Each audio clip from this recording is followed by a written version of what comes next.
because when it came in coded, we didn't know what it was going to say. It was only after it was decoded and authenticated that there's where the pucker factor came in, like, oh dear, this is the real thing. An Air Force officer serves in a concrete silo deep below the Missouri countryside with codes, a key, and a button to launch a nuclear missile as an act, perhaps a final act, of war. Then one night, a message he has trained for and dreads comes through. Randall Lanning served in the U.S. Air Force Missileer Corps. His assignment was to go 60 feet underground into a bomb-proof bunker, serving as one of America's atomic deterrents against our Soviet adversaries of the 20th century. Harry Kollatz will read Randy's Cold War story. Then I'll sit for a conversation with Randy about what it was like for a young man to bear such responsibility and power. Following that, I'll talk with Ennis Kristansen, our engineer here at the Mighty Pen Podcast, about our year producing these episodes and the men and women of the Mighty Pen who've sat across from me and opened their hearts and memories to you and me, sharing their remarkable stories of service. Hello, welcome to the Mighty Pen Podcast. I'm David L. Robbins, your host and founder of the Mighty Pen Project, a free writing program for veterans and their families in partnership with the Virginia War Memorial Foundation here in Richmond, Virginia. Let's listen to Cold War Story, authored by Randall Lanning, performed by Harry Kollatz. The rural road was dark, but I'd driven it for the past 6 months. From Whiteman Air Force Base to Sedalia, then to Highway 65 North, I still had to keep my eyes open for the road sign that was my cue to make a left turn onto a gravel road, an immediate right, then a quarter mile to another gravel turn, right turn across a grilled cattle gate, then to a nondescript, well-lit building surrounded by a chain-link fence. The sign on the gate read B01. Another more ominous sign blared in big red letters, "Warning! U.S. Air Force installation. It is unlawful to enter this area without the permission of the installation commander. While on this installation, all personnel and the property under their control are subject to search." From a loudspeaker, an emotionless voice belonging to the flight security controller sitting in the security control center with a full view of the gate asked us to identify ourselves. I rolled down my window. Trip 0467, Captain Weber and Lieutenant Lanning requesting permission to enter. Stand by. The FSC verified the trip number and expected party. A lone figure walked out, headed briskly for the gate. This was the B01 site manager, Staff Sergeant Rideout. Following a buzz to indicate the gate was unlocked, the site manager pushed it open. Our dark blue Chevy Suburban carryall entered. Salutes were rendered as we drove in. Rideout approached the vehicle. He was supposed to check the military IDs for me and my partner, Captain Gail Weber, my missile combat crew commander. But all three of us had pulled several alerts together, so Rideout knew who we were. After exchanging pleasantries, Rideout gave us a quick launch control facility status briefing. We entered the security control center to prepare for our elevator trip down. On a direct line, Gail called the crew on duty downstairs in the launch control center. "This is Captain Gail Weber. I authenticate Foxtrot India." Later, this one-time code would be stuffed in the classified waste burn bag. Another buzzer told us the door to the crew elevator was unlocked. The code worked. Access granted by the on-duty crew. We slid closed the elevator's metal lattice gate and headed down. Through the lattice, the concrete wall glowed bluish green as we descended.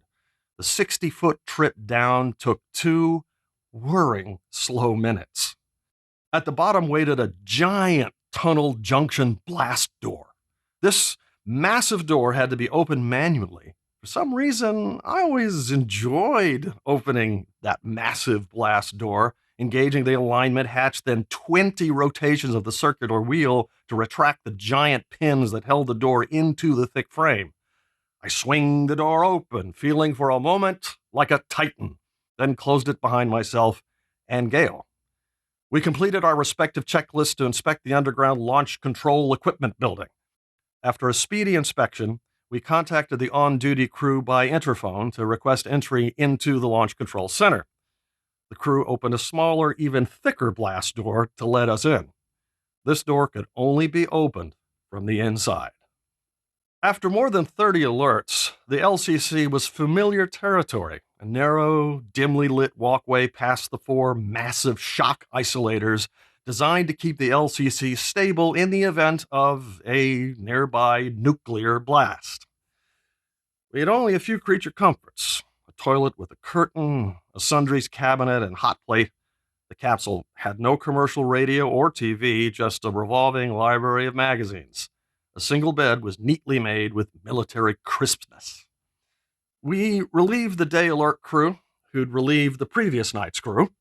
We all did 12-hour shifts, locked inside the blast door. A key portion of changeover was the change of locks. The on-duty crew removed their individual combination padlocks from the red safe just beyond the bed's head. The wording on the safe said, "Access limited, the MCC and DMCCC on duty."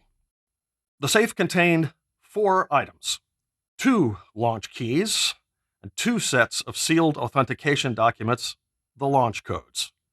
We jointly inventoried and inspected the authenticator documents for damage or tampering. Then Gail and I put our locks on the safe. After an unremarkable changeover briefing, the day crew left the control center to go topside for 12 hours of rest. Routine, routine, routine. Glowing green letters across the top of the commander's missile status indicator panel showed all 10 of our assigned Minuteman missiles in strategic alert. 2 showed minor faults, but nothing that would prevent launch. Once the blast door shut, we were sealed in for the night. First things first. Gail and I took off our sidearms, then changed out of our crew uniforms into comfortable sweats, boots off. With all alert inspections completed, it was time to turn attention to my master's college classes. I always brought a jar of instant coffee to keep me awake. It tasted really bad, but multiple cups of caffeine did the trick, since Gail and I were sworn by duty to remain awake and alert all night, which for this evening had been about as vanilla as possible. Routines and checklists completed, we settled in for an uneventful overnight 12-hour missile alert duty shift. But before the first of those hours had passed, the primary alerting system tone warbled. It was a distinctive voice, like saying "deedle" many times, real fast. The alert let us know a message was incoming from higher headquarters. Such messages were routine and frequent, sometimes as simple as a communications check. "This is the SAC command post with a communications check. Acknowledge now." But this time, the SAC command post controller's voice had a strange echo I'd never heard before, and message transmission was already in progress. "Hotel Victor Lima 8 Tango 3 Foxtrot."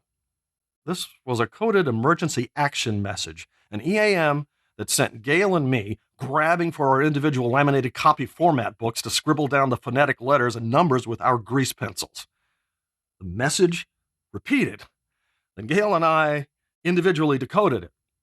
To our amazement and shock, we agreed it was authentic and valid. This was no exercise. The message took us at once to an extremely high level of readiness. It was the type of message we only practiced in the Missile Procedures Trainer, the equivalent of an aircraft simulator, but for missile crews.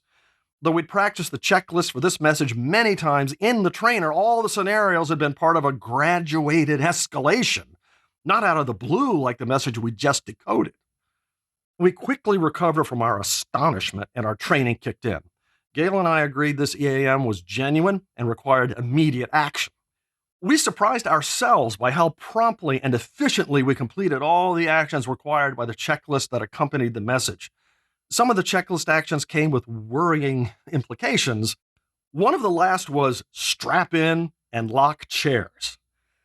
This was, of course, to keep us from being thrown out of our chairs if a nuclear blast erupted in the proximity of our capsule.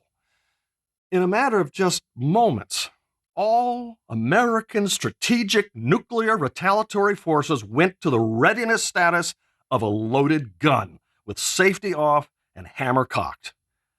Gail and I could not know it, of course, but that April evening of 1974, 3 of the 15 crews on alert that night were relieved in the field, which meant they were deemed unqualified to perform alert duty because they called the command post to question the need to react to this ominous but authentic message.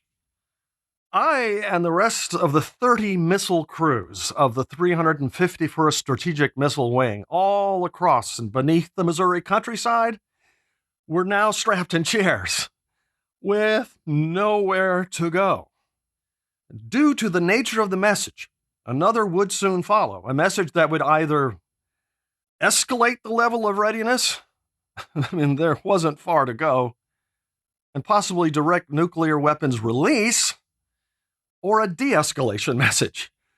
Either way, we could not remain at this level of readiness for very long. Gale and I sat silently, strapped in. He sat with his back to me, fixed on the missile status indicator panel and his launch switch to his right. I sat perpendicular to him several feet behind, mulling over what was happening and the consequences of what we may have to do in the next few minutes. I finally had time to think rather than react. I was ready. Now we waited. There I was, a 22-year-old ordered to be strapped in a chair in a nuclear missile launch control center 60 feet under the Missouri countryside around bedtime in the Midwest of the United States. I wore sweats and I was in stocking feet. An inserted launch key on my left and the unopened authentication documents on my work desk were dire reminders of what might happen very, very soon. I questioned why this was happening. What international event beyond the locked blast door of our capsule had precipitated this very dangerous alert level? Was it Russia, China, the Middle East? I didn't know, couldn't guess, so I let all my thoughts of why this was happening drift into the background. Whatever the reason, this was happening. 10 minutes of silence behind Gale seemed like 10 hours. I wondered about human things like, will I ever see daylight again? Will I get married and have children? Will I see my parents and sister again? Is my death just around the corner? And soldiers awaiting combat had these same anxious feelings. Mine were just as real, every bit as if I were on a battlefield preparing to engage an enemy. The difference was that turning my launch key a quarter turn to the right would end humanity as we knew it. I had 1,000 questions, but I did not have this one. I knew that if a valid and authentic execution message came to us, I would complete the mission. That's what I was trained to do, no matter what the cause or course. Gale and I had to turn keys together, along with at least one of the other 4 squadron crews and another control center, to launch our missiles. With a suddenness that made me jump, another deedle message. The primary alerting system came over the loudspeaker. Gale and I again individually copied and decoded this new EAM quickly and carefully. If it proved to be valid and authentic, this last message would cast our fate. But this coded message lowered the level of readiness, still higher than normal, but headed in the right direction. By midnight in Missouri, through de-escalating coded messages, we returned to a normal state of alert. Gale and I resumed the tedium and routines to which we were accustomed, the constant whir of the motor generator in the dimly lit capsule. I returned to my master's college homework. Shift over. We returned to Whiteman Air Force Base more than eager to learn what had happened to cause such a high alert. It turned out the Soviets launched one ICBM from an operational silo with a projected trajectory aimed at Fairchild Air Force Base in Washington State. The missile carried a short fuel load and fell harmlessly into the North Pacific. The intel folks believed it was deliberate, a risky move to test America's command and control system. Our airbase also had B-52 bombers on alert to crash start their engines, taxi to the end of the runway with engines running, and await takeoff orders.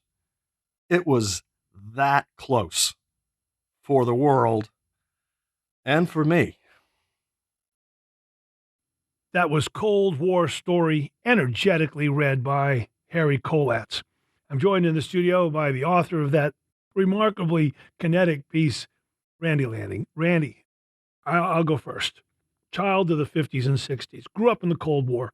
Classic elementary school. Hey, if you hear the sirens go off, get under your desk, put your head between your knees, kiss your ass goodbye. Those old jokes, right, from the 50s and 60s. I'm a Cold War kid. I hear this story and I'm triggered, right? I'm sent back to my elementary school. I'm sent back to the first time I saw Dr. Strangelove. And I'm thinking all the thoughts I thought as a kid, because I grew up under the threat of Khrushchev and Brezhnev and Brezhnev Popov. and the Chinese. And I grew up under this threat of nuclear, mutually assured destruction, right? So this story freaks me out. And so when I had the chance, Randy, to have you in the class and have you tell me about what it's like to be a missileer, I jumped at it, and I'm thrilled you came in today. So I got to go right at it here. What was the pucker factor when that telegraph started to go deedle, deedle, deedle? 1 to 10. Well, after Gail and I decoded the message, that's when we got the pucker factor. Yeah. Because when it came in coded, we didn't know what it was going to say. It was only after it was decoded and authenticated that there's where the pucker factor came in, like, oh dear, this is the real thing. Okay, so on most shifts, you get the deedle, deedle, deedle, and you go Hotel Lima Kilo Foxtrot, right? And you decode it. What's it say? Hey guys, how's it going? I mean, what was the typical non-potential world-destroying message? What was a normal deedle, deedle, deedle? To be honest with you, most of them were simply communication checks. Occasionally we would have a various amount of exercise messages, but you knew almost right away that they were exercises simply because of the preface that came in, like it would say exercise, exercise, exercise. None of that was there. So most of the traffic we knew almost right away that it was either a routine communications check or some form of higher headquarters exercise. Okay, so you're at a 10. Yes. And then it says strap in and lock chairs. You went to a 12. It still freaks me out. The Whiskey Tango Foxtrot of like, so you're a 22-year-old Air Force lieutenant. You are in sweatpants and socks. And you have a key that can destroy mankind. How bizarre is it? That is right out of Dr. Strangelove. It is bizarre, but Dave, the checklist step, strap in and lock chairs, that was not a surprise to us because, number one, by that time we knew what was on the checklist. Right. So when the message was coming through, when we realized what checklist we needed to run, we knew what the last step on the checklist was because we had practiced it so many times. And that takes me to this question, Randy. You said you would have completed the mission, but you just mentioned training. Every vet that sits in that chair at some point or another resorts to their training to fire a weapon at an enemy, to fly a jet, drop a bomb, fire an artillery piece. Everybody resorts to their training. Nobody, Randy, was trained to ignite the planet. What kind of training can train out of a young man the fear and reluctance and just vivid imagery of a fireball to destroy the planet? Well, Dave, that's a super question. And I have to rewind all the way back to my first week of active duty in missile training at Vandenberg Air Force Base. Before we were ever exposed to any classified information or technical training for Minuteman missiles, we spent a week in orientation to specifically orient these new officers about what the potential possibility of a nuclear war was, what the effects of nuclear weapons were. It was a full week's orientation about this very subject. And it finished on a Friday. And what they asked all officers in the training to do was to go home over the weekend, think about everything that they had learned in the class. And when they came back Monday morning, the first thing was that you were given a piece of paper to say, I have been trained, I've been oriented toward the effects of nuclear weapon, and to the best of my knowledge, given a valid and authentic nuclear weapons release message, I would turn the keys. And if you signed that statement, training would proceed for you. If you didn't sign that statement or could not sign that statement, your training was over and you were reassigned. Nonetheless, you highlight that several teams questioned those orders.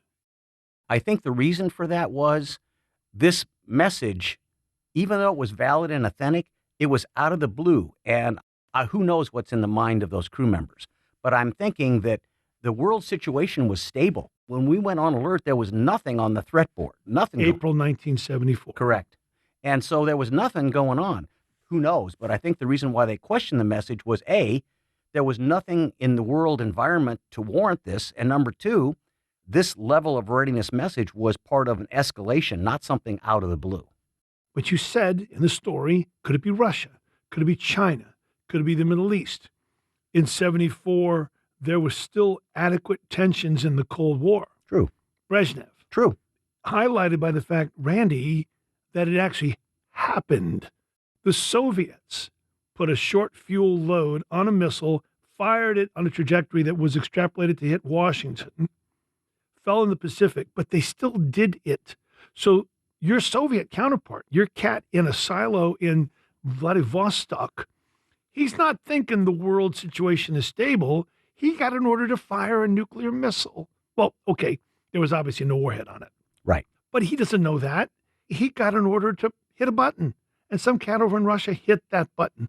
Looking back on it here in 2024, does it feel that the world is still as crazy as it was then? Because I'll go first. I don't think the world is anywhere near as crazy as it was. I don't. Well, I would just say on that, as dumb as some of the things that happened during the Cold War, even though we were in a Cold War with the Soviet Union, we did have faith that their nuclear arsenal was under positive command and control and that it was stable. And to leap forward several years, if I can do that, Yeah. in the late 90s, I actually went on a military-to-military missile man's contact, and we actually went down into Soviet missile silos. Is this the SALT? No, this was after SALT. Okay. But anyway, one of their goals was to show us that they did have positive command and control over their weapons. And that was, I think, if there was anything reassuring about the Cold War, is that we believed that the chances of either an accidental or an unauthorized launch by the Soviets was remote. And I feel that they had the same confidence in our command and control system, that there's not going to be somebody going wacko out there, either not obeying orders or just going nuts. Also, there were built-in system safeguards so that one person just couldn't do it by themselves. Well, let me take you back to the silo behind the blast door, 60 feet down, Missouri countryside, sweatpants, socks, key in, code authenticated. Well, we had not gotten the authentication codes to open the launch documents. Right. But all the preparatory stuff had been opened. Okay. Yeah. All right. So precipice. Yeah, precipice is a good word. Precipice. And you say in your story, will I see daylight again? Will I marry? Will I have children? Will I see my parents? Is my death around the corner? This is a battlefield like any other battlefield, except, quote, a quarter turn of this key would end humanity. And you said you would have done it. Who is the young man that would have done it? Of all the things I sit in this chair and all the veterans I talk to, I can imagine everything they do. This, brother, I cannot imagine. I guess part of it is me as one person. There were 15 crews in the field that night, 30 officers. I was one of them. And we'd all been trained to the same degree. But that message also applied to bombers. It also applied to submarine-launched ballistic missiles. So all over our strategic retaliatory forces, there were probably a lot of people that were getting the big pucker factor at the same time. But I had to believe that I was part of something bigger than just me. That's a kind of a trite saying, but I did believe that, okay, I'm part of this. I'm a little cog in this big machine, and I got to do my job. And yes, I did think about that. But honestly, Dave, I'll tell you, I'm looking at you eyeball to eyeball. I knew in my heart that if an execution message did follow, that I was going to do it. And there was never any mental question like, can I really do that? For whatever reason, that thought never crossed my mind. You know, I suppose every veteran faced with that precipice has that choice, and it is the crowning glory of the warrior to step into that void. Randy, thank you for coming in, man. A fascinating story. Well, thank you. Yeah, man.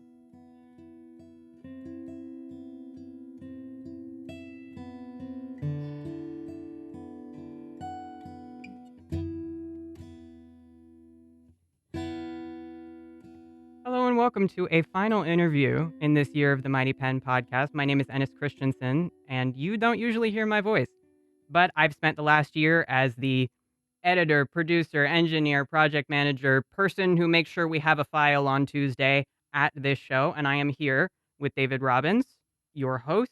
He is a lifelong Richmonder and educator. He's published 17 books and counting and founded 5 now nonprofits. And we're going to spend a little bit of time today talking about the Mighty Pen Project, the classes, the people, and the process of making the show. And hope it goes well, because I've never interviewed someone before. But I'm not sure you had either when you started this. You're not a journalist, you're not a trained interviewer, but you are a friend to the people that we have on the show. So talk about the process of learning.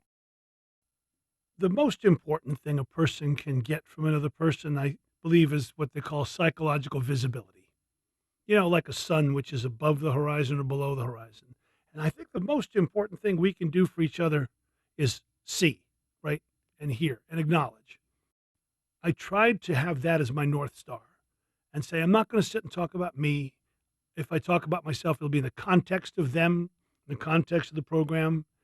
But I sat down and said, I want them to have this platform for their time in service. Veterans are a distinct category. No matter how they served or where they served, all the things that we've heard them do, they're branded by this experience. It's always struck me as remarkable, and I mean truly in the sense of the word remarkable, what these people have sat across from me and told me. So all I did was sink into that. That's all I did was just say, I see that, I hear that. I asked them questions. One of the tricks in all these 100 stories we've gone through in the last year is I never talk to them about themselves out of the context of the story. And everybody seemed to really like doing that. They seemed to be at ease talking about the piece and not themselves, because so much of military training is to be selfless, is to be part of a unit. I am a part of the Mighty Pen family, very extremely graciously on their part. One of the most shocking things about doing this is the fact that a 19-year-old idiot walked into a room full of veterans and started asking them questions about stories about, in some cases, the worst days of their lives, and they didn't tell me to get out because they didn't want to disclose those things to me, which would have been entirely fair. That would have been a completely understandable boundary to set. But I am a part of this community, and I do get the nonverbal cues. I understand the sort of emotional truth of the situation. And then my job is to make sure that an audience member who knows nothing about the military, nothing about service, doesn't know what any of the words mean, has never met any of us, hears the same thing that we do. And here's something else, Ennis.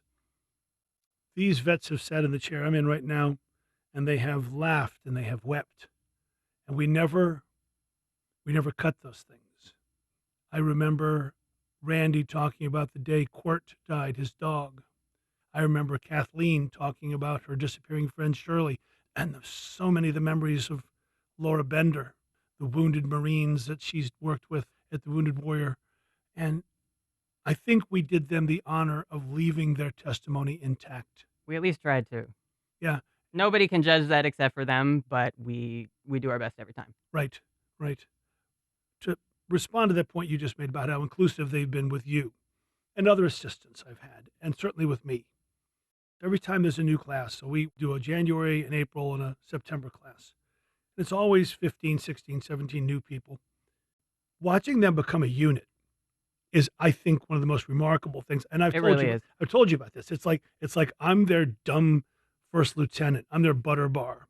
I'm the guy who just got out of training somewhere, and I've walked into a a shit sandwich situation. They're like, oh, God, let's keep this guy from getting killed, right? Even as they learn from me the things I know, they're so gracious about teaching each other. We've had Dave Schlitz, who spent his whole career north of the Arctic Circle, breaking icebergs and drinking a lot of beer in Greenland. And we've had Dawn Goldstein, who was a psychological nurse. And we've had pilots that flew over Hanoi and on and on and on, right? All these disparate backgrounds and all these disparate uniforms and conflicts, they turn into one Mighty Penn class. And it's marvelous to see how embracing they are of each other. Yes. Yeah. 100%. Yeah. Talk to me about moments that stand out from doing this, because it's been a while. Yeah.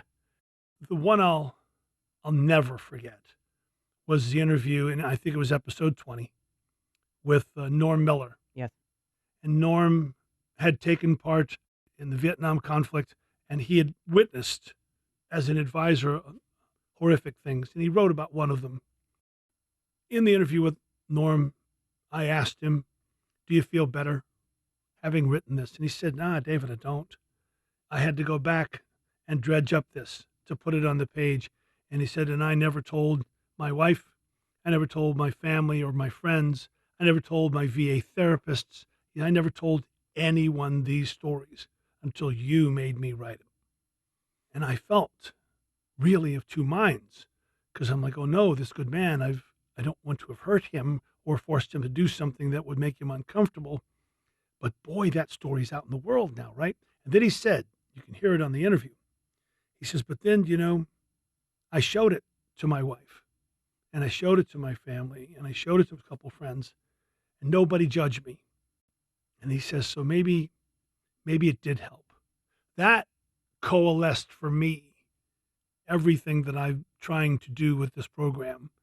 Is I'm not trying to overbear anybody's will. I'm not trying to send anybody into dark places.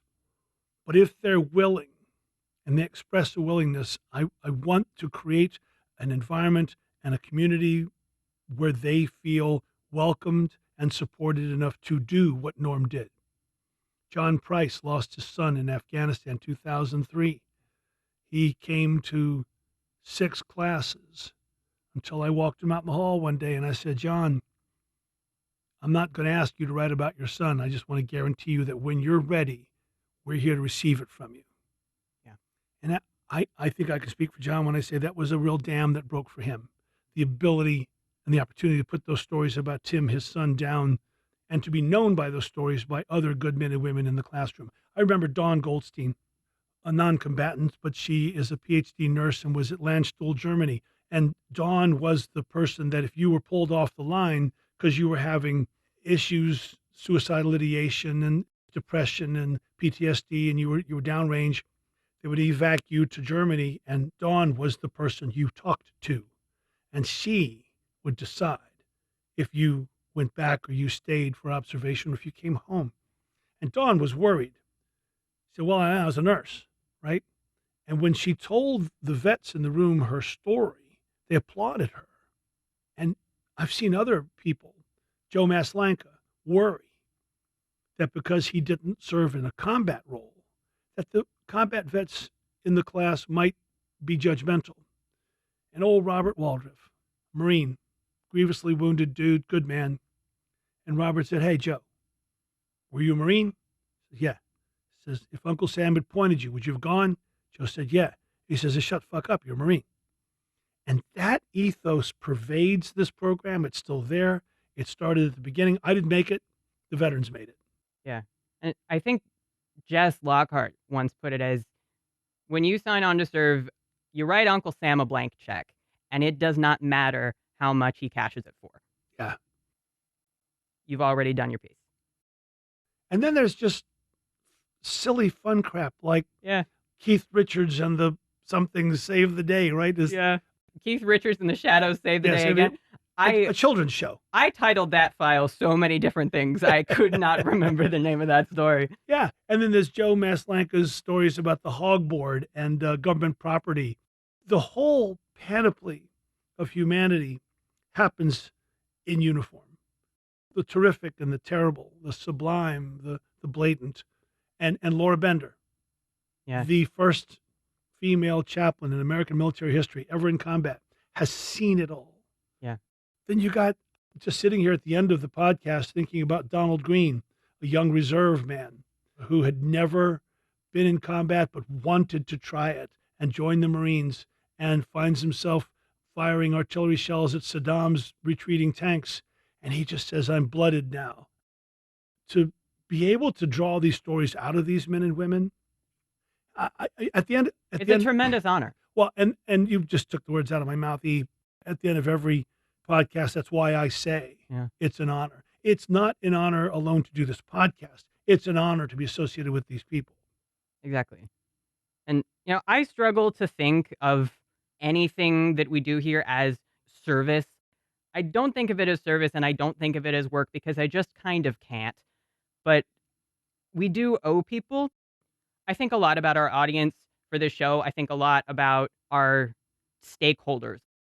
We don't ask strangers how they're feeling. That's not what the program is for. That's not what the Mighty Pen Project is for. But we're also not military. We're not military recruitment. We have no involvement with or investment in the United States military as an institution. We are here with a war memorial. Our duty is to reality and to the people we know and love. And I think that's what you've been talking about. And on day one of every class, the first thing I say is, folks, I will never ask you to write about your service. Exactly. I won't. Tony Banks was in the first Mighty Pen class a long time ago, 9 deployments as a tanker, Marine Command Sergeant Major. He never wrote a word about his service. He only wrote about how much he disliked his son-in-law. And Richard Geisel writes about fishing. Instead of writing about being on a trail walking point in Vietnam, he walks about hunting fish. And we know, reading his stories, he's talking about Vietnam, but he's using the language of more comfort for him. Phil Trezza, who wrote God of Baghdad, a 14-year combat medic. The first story Phil ever wrote in the Mighty Pen was about putting an M80 into his little brother's plastic tricycle, Hot Wheel. Yeah, I was thinking about that. Weird, cool story. And I asked him after class, I said, so Phil, that was eclectic. Why did you write about blowing up your brother's big wheel? And he said, well, because I was in Baghdad for a long time and I can't really write about explosions. So I wrote about the smallest explosion I could to try to dip my toe in it. I'm thinking, what a brilliant thing the human being can be sometimes. When we started this, from Pam C., the head of the War Memorial Foundation, we got one rule, and one rule only. No slurs. No slurs.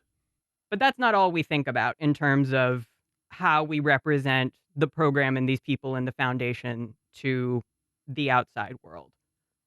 How do you think about our audience? Who do you think it is?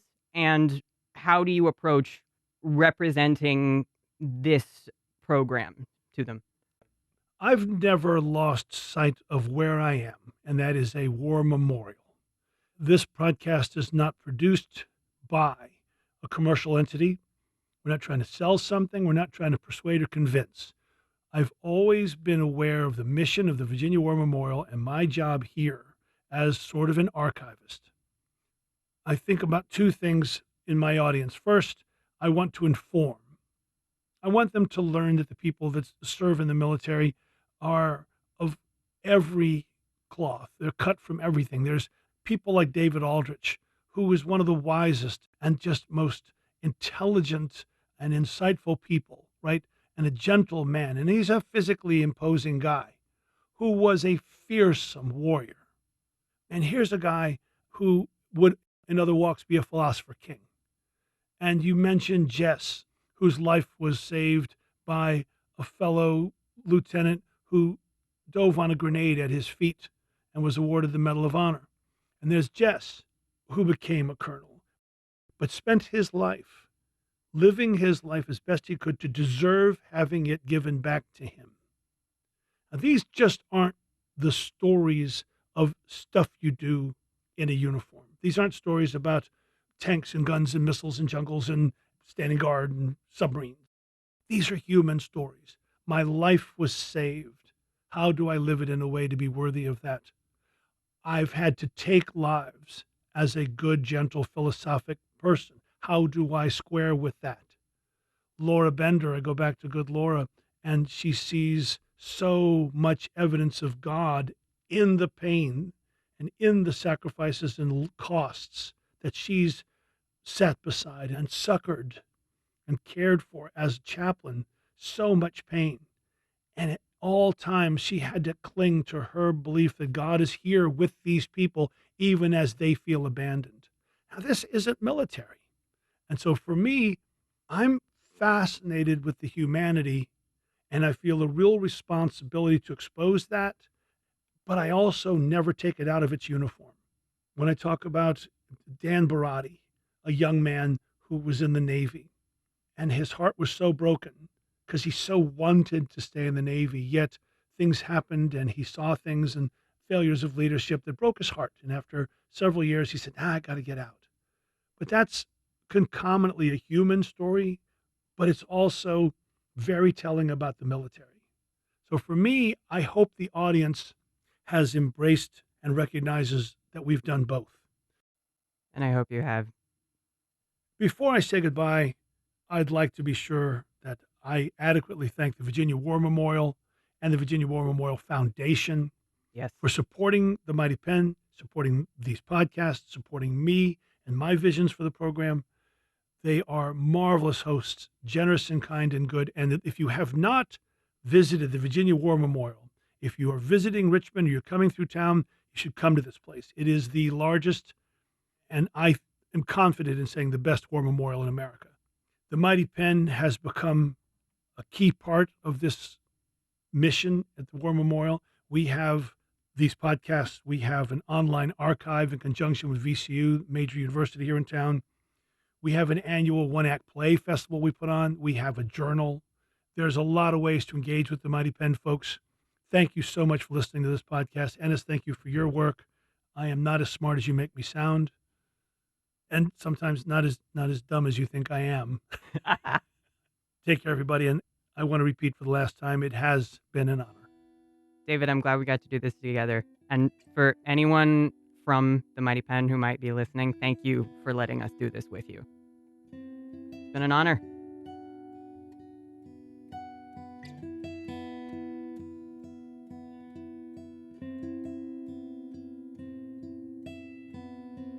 The Mighty Pen Project is a free writing program for military veterans and their families offered by the Virginia War Memorial Foundation, a 501c3 nonprofit. If you'd like to learn more about the Mighty Pen or just send us your thoughts, email us at mpodcast@vawarmemorial.org or use the link in the podcast description. If you're a veteran or a family member of a serviceman or woman listening to this podcast anywhere in America, and you want to learn how to best tell your own powerful stories, you can sign up for one of our Mighty Pen writing workshops on Zoom.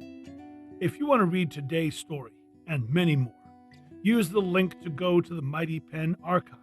If you enjoy this podcast, please share it. Music for this episode, like so many, was provided by Jackson Albrecht. Lastly, if you'd like to support the Mighty Pen's efforts to record and preserve these stories of service, adventure, and sacrifice, follow the charitable donation link in the podcast description. I'm David L. Robbins, and I want to thank you and bless you for listening to the Mighty Pen podcast. It has been an honor.